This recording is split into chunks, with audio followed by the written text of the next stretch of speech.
Yeah.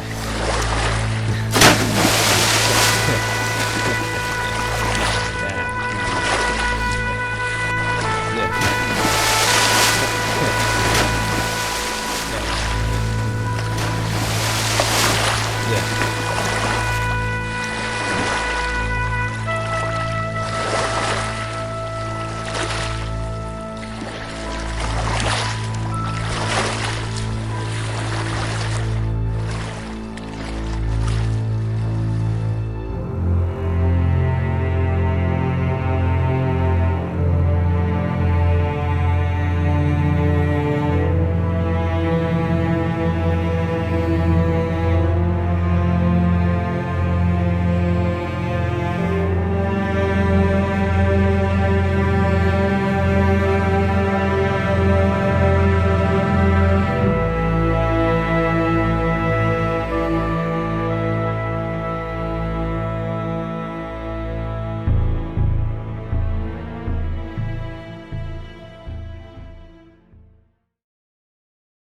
On a cold night in December 1773, determined colonists in disguise climbed aboard 3 British merchant ships and discarded their cargo overboard.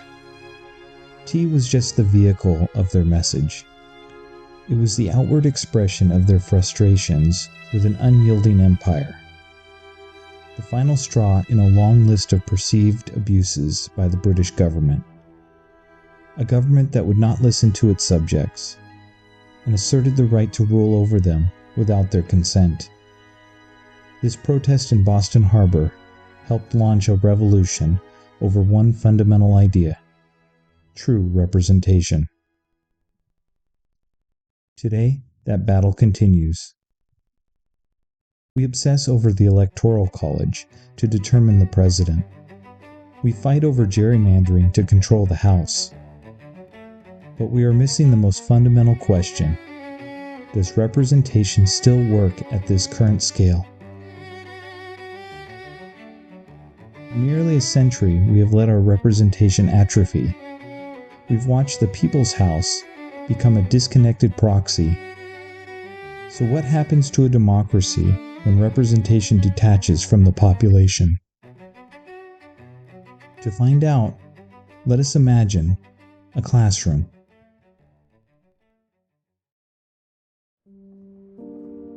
A teacher begins the school year with 30 students. A dream job, a fulfilling job. A classroom designed for educating children and functions just as it was intended.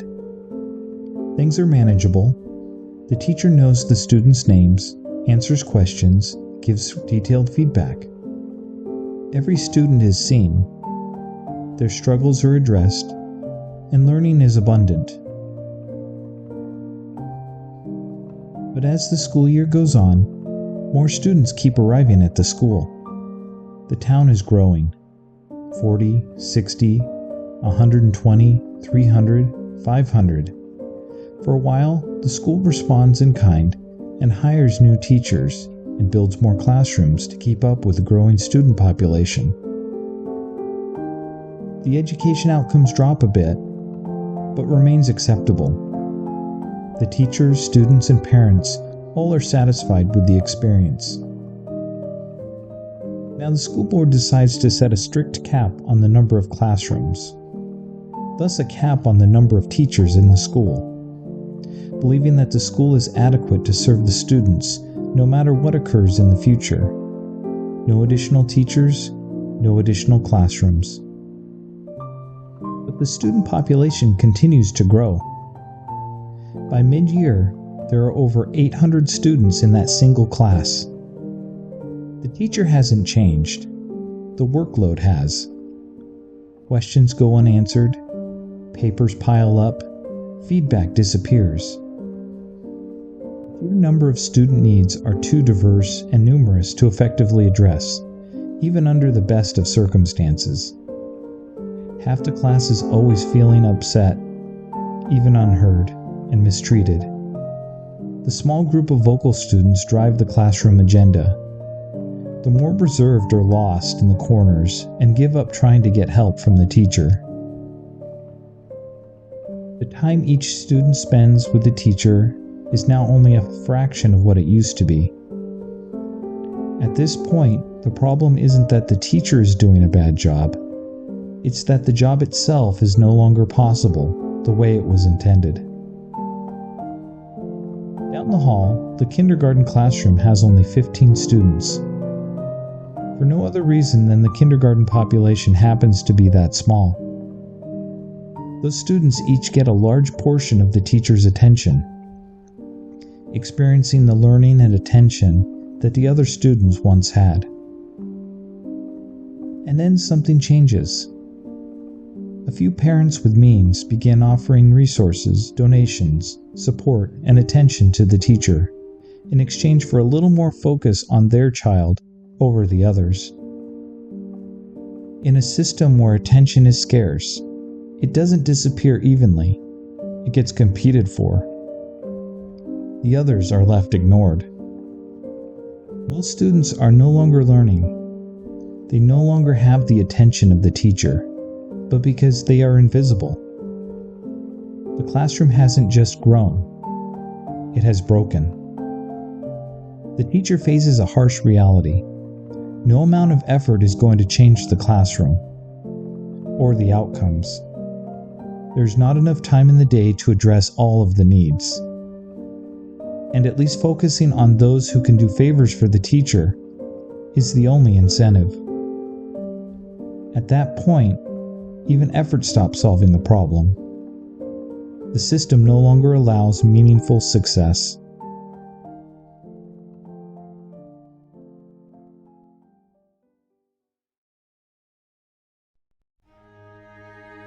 That classroom isn't hypothetical. It exists across every state in the country. Not in our schools, but in our legislative districts, because that's how our legislative districts currently work. They're supposed to give us a voice in the government. But as those districts get bigger, our voice shrinks. Each representative now speaks for hundreds of thousands of people. That is not realistic for a single person to represent. Just like it is not realistic for a teacher to adequately serve the overpopulated classroom. The representative can no longer address the needs of their district. And when that happens, individual voices get lost in the noise. Until many voters start to feel like those students in the corner, present, but not truly heard. This is not how it was meant to be. The voice of the people flows through the House of Representatives, a legislative body built to address the concerns of all communities across the nation. Its preservation is paramount to a functioning democracy, because the logic is simple. The smaller the house gets relative to the population, the quieter the voice of the average citizen. Article 1, Section 2 of the Constitution enshrines 3 principles of representation to keep that voice strong. 1. Distribution. That the House seats are determined by the relative size of each state, determined by the defined population counted. 2. Baseline district size. A representative cannot serve any fewer than 30,000 people, meaning the district cannot have fewer than this amount. 3. Minimum representation. Every state gets at least one representative, regardless of its size. This one supersedes the previous one if the entire state has less than 30,000 citizens. The Constitution never set a cap on how large the House could become. The very first article considered for the Bill of Rights was designed to guarantee that the House increased in size as the nation grew. It was higher on the agenda than even freedom of speech. It missed becoming part of the Constitution by just a single state's vote. In fact, the founders, including George Washington and James Madison, expected the House to grow alongside the population. During the construction of the Constitution, Washington rarely spoke up. But this issue compelled him to interject, advocating for smaller districts. The belief was that a growing house would keep the representation local and personal, by keeping the districts relatively small in population and geographic area. This wasn't just an opinion, it was almost the law of the land. Our current capped house isn't the founder's design, it's a departure from it.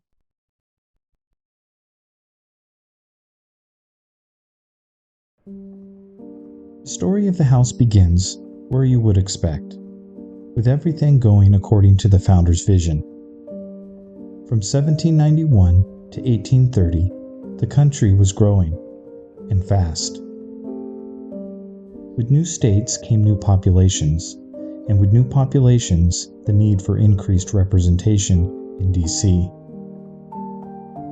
Congress addressed the need and expanded the House from 65 to 240.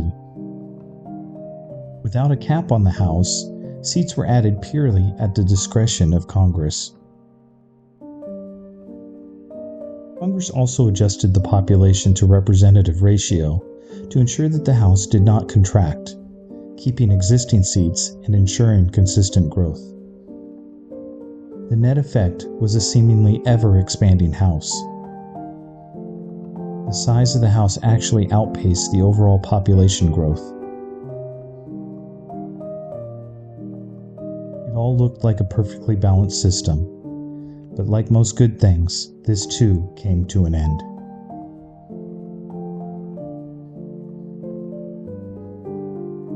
As time moved on, the system could no longer stave off the inevitable political battles over the size of the House. Political power was now married to the size of the House and where those seats were located. The U.S. experienced large growth through Western expansion, the spoils of the Mexican-American War, and the addition of 13 states to the Union. As settlers established homesteads and new communities, the reach of the government was stretched like never before. The population more than doubled, growing from 12 million to over 38 million. Despite the population increase, the house growth stagnated, decreasing from 240 in 1830 down to 223 in 1840.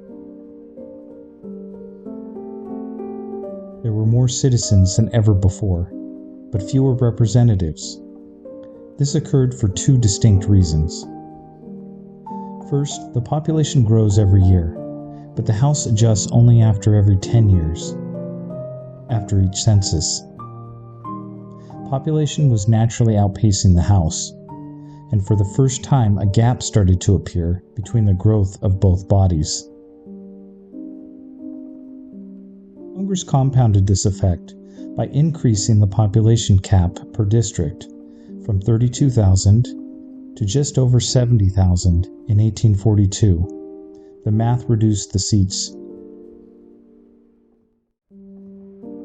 This change was driven by a reactionary pushback by the Whig Party, concerned that a House getting too large would be dominated by populist whims in the electorate. They also ended the practice of at-large representative elections, where they were elected statewide. This now tied the representatives to a local community and not a state at large. It marked the only time in history that the House shrank in size, an unprecedented turn of events considering the country's fast-growing population. Politics had fully entered the representative math. Now it was a tool, not a feature of the system. But the problem was about to get a whole lot worse.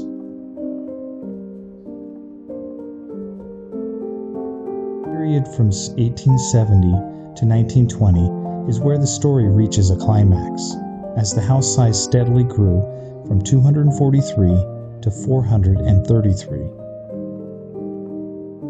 Continued westward expansion and urbanization defined this era. The industrial age was in full bloom, and millions were migrating to the cities. Following the Civil War, the onset of a great migration saw hundreds of thousands of African Americans fleeing the Jim Crow South. By relocating to northern industrial cities, this new electorate fundamentally altered the political landscape, rapidly boosting the population and power of urban centers. The tug-of-war between urban and rural districts was intensifying, and the battle lines were being drawn in the House. Mass immigration added to the pressure in cities as populations were exploding. This resulted in the House lagging behind the population growth once again, and widening the representation gap with each passing year.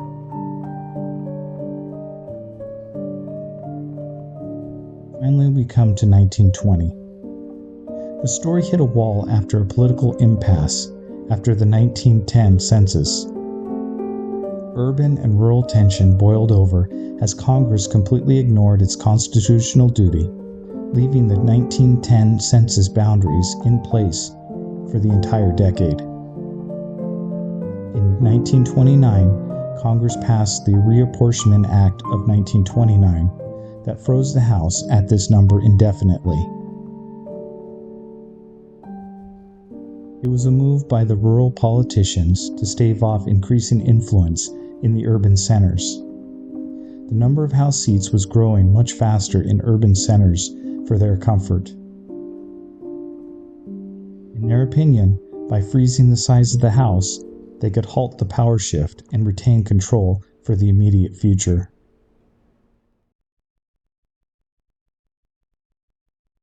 A century later, our population is 3 times larger, but the House remains at 435. As of the 2020 census, the U.S. population is 84 times its original size in 1791, while the size of the House of Representatives is only 7 times its original size. Today we live with the end result of decades of representation atrophy. Districts now average over 760,000 people, and the number is anticipated to climb to about 817,000 by 2040. It is a far cry from the 60,000 we started with, a far cry of how our system was supposed to work, and many of our political issues stem from the capped House.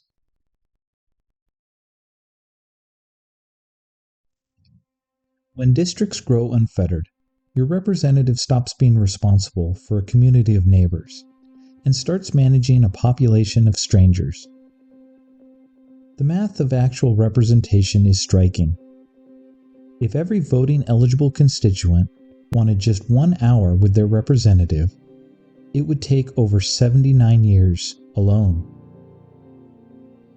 Logistics have turned your representative into a distant figurehead. Under these conditions, responsiveness is the first casualty. With 760,000 voices competing all at once, most voter concerns become white noise. It's mathematically impossible to address them all. When your individual relevance shrinks, a vacuum is created. In that silence, special interests and lucrative lobbyists step in to fill the void. They don't have to wait 79 years for a meeting. They have the resources to cut in line. But it isn't just about being ignored. It's about being gerrymandered. Because the House has been capped at 435 seats for over a century, every chip in the game is now a massive political premium. This gives political parties a huge incentive to slice and dice the electorate, with the slices mirroring the image they want, not how it actually exists. In a district of 760,000 people, there's a lot of flexibility to manipulate district boundaries. It can pack you into a single super district, consolidating dissenting votes into a single district, or break your community into 4 or 5 different districts to make your voice irrelevant and dilute the impact of your dissenting vote. With districts this large, the lines are drawn to protect incumbents, not to represent people. Let's look at your influence pie. In 1791, a single representative's attention was shared by 60,000 people. Today, it's split between 761,000 people. Your slice of democracy is now 13 times smaller than what the founders intended. When that slice shrinks, representation becomes less direct conversation and more an expansive game of population management. But the cap hurts in two different ways. First, there's the geographic problem. Look at Wyoming. One representative is responsible for 97,000 square miles. They are expected to understand the competing needs of vast ranch lands and growing mountain towns, all while spending half their time just driving between them. Then there's the opposite problem, the population problem. In Delaware, the representative serves just over 1 million people packed into a tiny corner of the coast. They don't have any trouble getting to a town hall. They have trouble hearing anything inside it. This raises the ultimate question for the status quo. How big is too big for a legislative district? If we don't uncap the House, we're going to find out, because as the population rises and the 435-seat cap stays frozen, your slice of the pie doesn't just get smaller, it eventually disappears.